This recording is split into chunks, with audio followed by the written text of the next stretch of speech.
The announcement arrived like a warning siren disguised as a newsletter. The HOA would begin DNA testing dog waste found on common property. Every pet owner was required to swab their animal and register a profile, and any match found in the grass would trigger a $300 fine and a compliance flag. The justification was tidy: cleaner sidewalks, healthier landscaping, fewer complaints.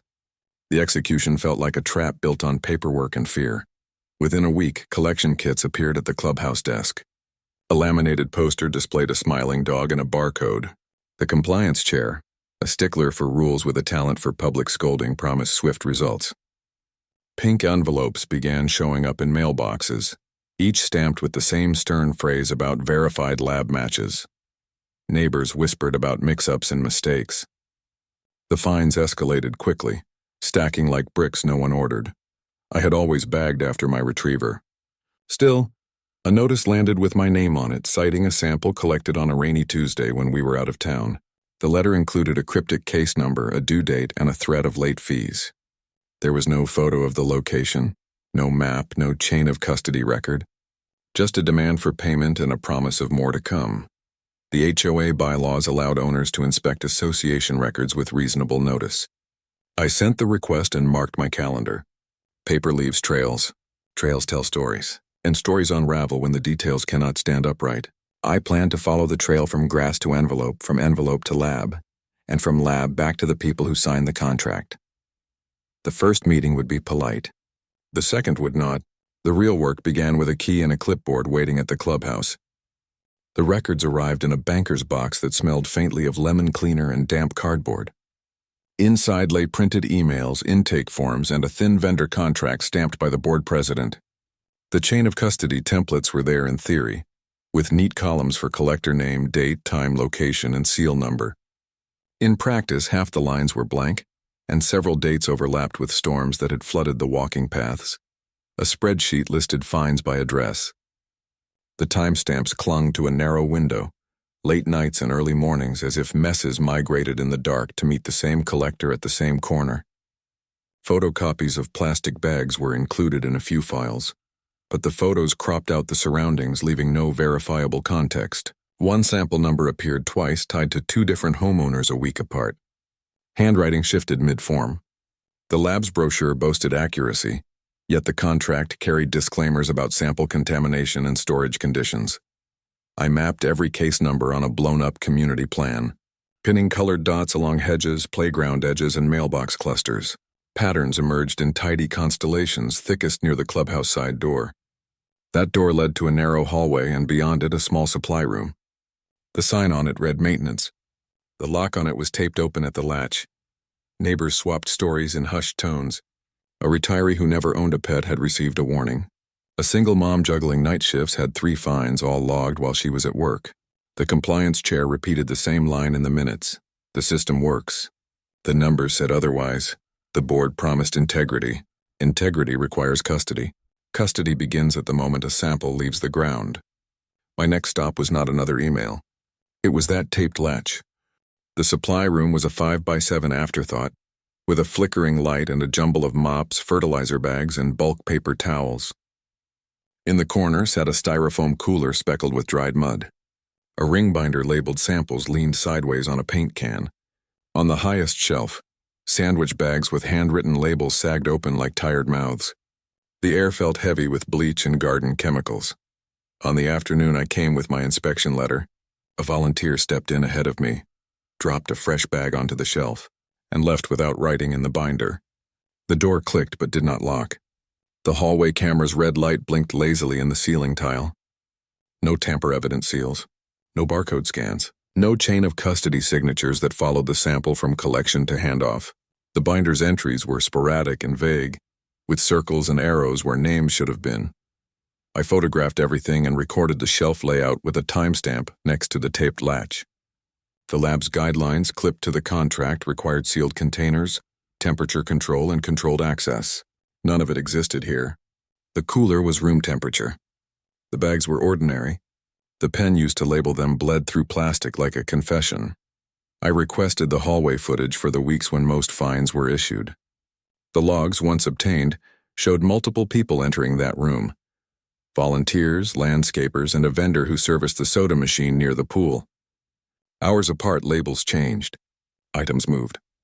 The door never clicked locked. The samples lived in a social space, not a chain. Evidence is a mirror that doesn't ask for makeup. The reflection here was plain. The system that claimed near scientific certainty had been balanced on a closet shelf and a roll of tape.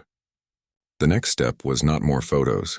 I built an timeline that stacked every sample against weather, access logs, and the motion alerts from nearby doorbell cameras. The storm that swamped the walking path would have diluted any sample beyond recognition, yet 2 matches appeared that evening, both collected within minutes of each other by the same unnamed hand. The closet camera, when it worked, caught a shifting parade of helpers and friends. The binder's pages proved that pen strokes wandered while the initials remained a mystery. A pattern formed around the compliance chair's volunteer hours. Fines surged when she staffed the desk, dipped when others filled in, and spiked again during a vendor awareness weekend. The vendor contract itself read like a sales flyer: free pilot, discounted testing, renewal bonus. No clause required sealed custody, dual signatures, or immediate shipment. A single line suggested reasonable care, a phrase that means little inside an unlocked door. I checked the fine ledger against the accounts of homeowners on fixed incomes. The system had targeted the most vulnerable with late-night timestamps and tight due dates. The board minutes celebrated reduced complaints. It turned out the complaints had stopped because people were paying in fear, not because sidewalks had been miraculously transformed. Buried in the emails was a thread about referrals. A sales representative had offered a gift card to the board for each neighborhood that joined the program. The board vice president's personal address handled the correspondence, not the official HOA account. The trail bent toward a relationship that no one had disclosed. I drafted a report with photos, logs, and contradictions layered page by page. At the end, I listed corrective actions: void fines, terminate the contract, secure storage, adopt real procedures, and audit every dollar paid. The packet went to the board, the management company, and the HOA's insurer. A special meeting was announced for the following Thursday. The agenda called it a review. The community called it a reckoning. Folding chairs filled the clubhouse like a quiet verdict waiting to be read. The projector hummed, and the first slide showed the supply room door with its taped latch, enlarged until the tape looked like a bandage on a broken bone. The timeline came next, with colored bars tightening around suspicious windows. The cooler appeared on screen, then the sagging bags, then the binder with 3 different inks on the same line. I described the collection standards the vendor advertised and the custody standards the contract never enforced. The hallway footage showed hands without names dropping and moving bags. The access log revealed that the door's lock was decorative. The storm map made the 2 rainy night matches look absurd on its face. The state's record statute established an owner's right to inspect, and the board's meeting policy required decisions based on verifiable evidence. None of it supported the fines. The vendor representative sat in the front row with a branded polo and a careful expression. The compliance chair stared straight ahead as the slide shifted to the referral emails. The vice president's address pulsed on the screen like a beacon. The insurer's counsel read the liability clause aloud in silence, scanning the room without a word. The audience breathed as one organism resisting an infection. The board conferred in whispers while the room watched the clock. When they returned to their seats, the minutes recorder raised a pen. Motions followed with the slow gravity of falling stones. Suspend the program, freeze collections, open a refund process, notify the lab of protocol breaches, and place the vendor on notice of termination for cause. The votes stacked unanimous. The last motion directed the association's attorney to audit the fine ledger and review potential conflicts of interest. The insurer requested a copy of every slide. The projector's light dimmed. The taped latch looked small again.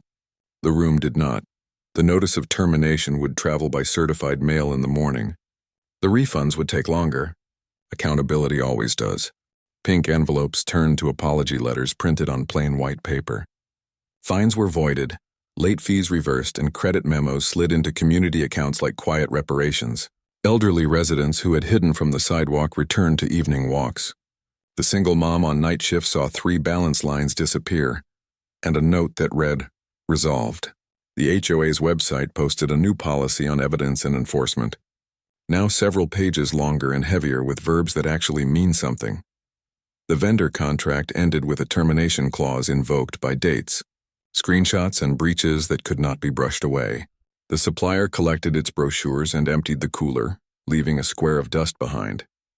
The supply room door received a new lock and a key log. The binder, replaced by real procedures, became a cautionary artifact of how not to run a program. At the next annual meeting, ballots changed hands with a different kind of energy. The compliance chair resigned before the votes were counted. 2 new board members took seats on promises of transparency, due process, and common sense. Pet stations replaced suspicion with bags and bins. A volunteer group mapped problem areas and scheduled cleanups, proving that participation works better than punishment. The insurer concluded its review without litigation, noting that the association had corrected course before the damage calcified. The vice president's referral emails prompted a policy banning undisclosed vendor relationships. The hallways felt lighter. The grass looked the same, but it belonged again to neighbors instead of to a testing brochure. In the end, the only DNA that mattered was the pattern of behavior, the chain of custody for power, and the signatures that now bound the board to standards, not slogans. The cooler was gone. The tape was peeled away. The closet stayed shut unless someone with a key and a reason opened it.